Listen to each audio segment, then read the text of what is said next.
Bonjour, bienvenue au message lumière de la famille Myriam.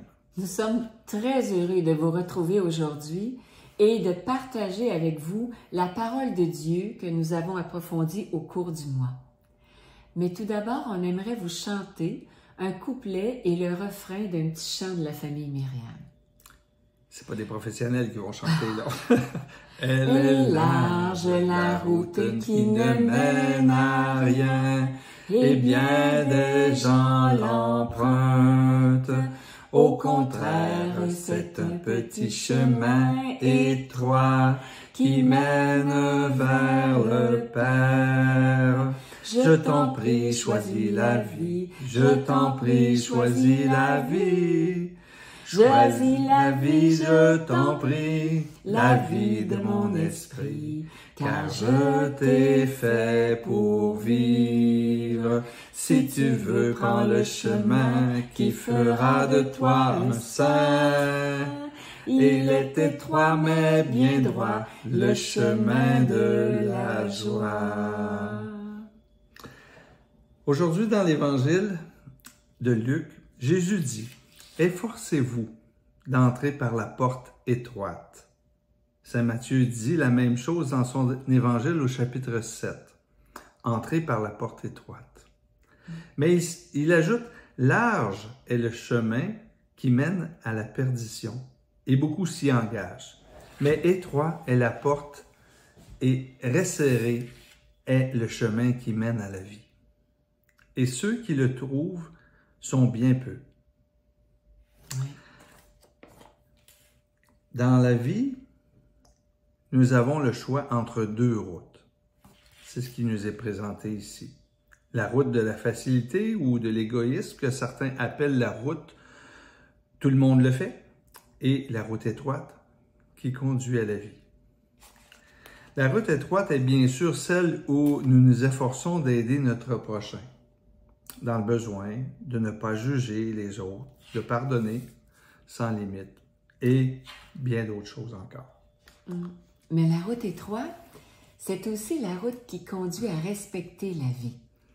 Le Magnificat dit d'ailleurs dans ses textes aujourd'hui: « Mets-toi au combat contre tout ce qui porte atteinte à la vie reçue du Père. » On aimerait vous donner deux exemples de comment on peut respecter cette vie reçue du Père. Je connais une dame du mouvement des Focolari qui a reçu récemment le diagnostic d'un 5e cancer.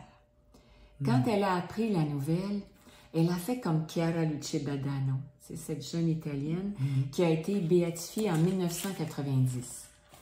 Elle a pris un temps de prière avec Jésus, puis à la fin, elle lui a dit son oui, à nouveau, pour une 5e fois. Et depuis ce temps, elle offre toutes ses souffrances en union avec celles de Jésus pour notre monde. J'ai vraiment été édifiée en lui parlant. Cette femme aurait pu se révolter ou encore demander l'aide médicale à mourir, qui est en fait un suicide assisté. Beaucoup le font au Québec, même des croyants. Mais non, ce n'est pas ce qu'elle a choisi. Elle a choisi la porte étroite. Sœur Jeanne, fondatrice de la famille Myriam, parle dans son livre « La sainteté pour tous » que lorsqu'on vit une épreuve dans la foi, c'est l'étroit sentier de la sainteté, alors que lorsqu'on vit une épreuve sans la foi, c'est souvent l'autoroute de la révolte qui arrive ensuite. Dernier exemple. Avant ce dernier exemple-là, dans cet exemple que tu viens de nommer, c'est quand même assez incroyable. Hein? Mais il y a beaucoup de situations dans le monde qui sont similaires. Où on pourra... Puis le point clé, moi, que je retrouve dans ce que tu viens de partager, c'est la prière. Elle s'est arrêtée. Elle s'est pas révoltée.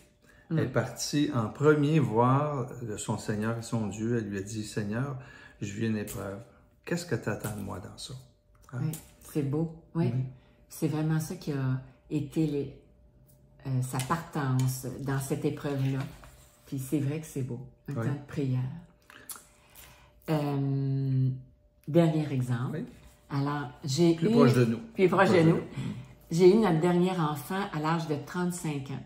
Et mon médecin avait beaucoup insisté à ce moment-là pour que je passe une amniosynthèse, puisque les risques de trisomie 21 sont plus élevés à partir de cet âge.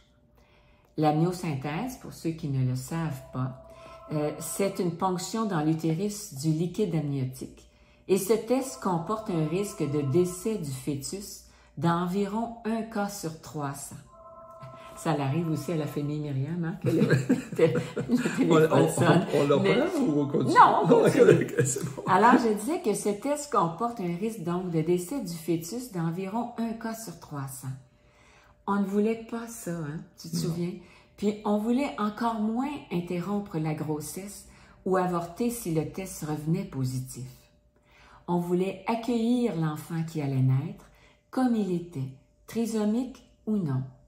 Et finalement, nous avons eu une belle fille en santé qui aujourd'hui est elle-même maman d'un beau petit garçon d'1 an. Comme nous sommes heureux de notre choix. Et d'être grand-père. Et d'être grand-parents aussi. Ayez-vous, laquelle des 2 routes vouliez-vous suivre? Le large chemin que beaucoup de personnes empruntent ou préférez-vous la route étroite qui conduit à la vie avec un grand V?